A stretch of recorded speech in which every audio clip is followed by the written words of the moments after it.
Cornwall's oldest charity says it could struggle in the future after a 30% increase in demand for its services. iSightCornwall, which helps people suffering with sight loss, has already been forced to use its cash reserves. It's now started a fundraising campaign to ensure its future. John Henderson's been to meet some of the people the charity's been helping. I try to walk every day, but my walking buddy, she comes every Friday morning. Jean's in her 80s and loves to get out and about despite poor vision.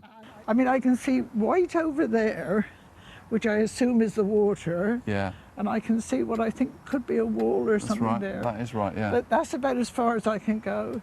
Today, I'm her walking buddy, a service usually provided by iSightCornwall. There's about 25,000 people in Cornwall with sight loss. And there's about 20,000 of those people are partially sighted, and then about 3,000 to 5,000 people who are completely blind. Also receiving practical help is Hayden. It literally reads word for word. Who's been pretty much blind since he was 5. Without their help, I wouldn't know how to use several gadgets. And obviously their facilities and obviously their clubs that they provide are brilliant. And you know, they're just a really great charity. One that normally helps 3,500 people in Cornwall. That's now up to 4,500. Whatever the reason, the pandemic or an ageing population, it's forced the charity to dip into its reserves. And something's got to give. We are Cornwall's oldest charity, 168 years old this year, and I am worried about the future. We've been based in Truro for 30 years.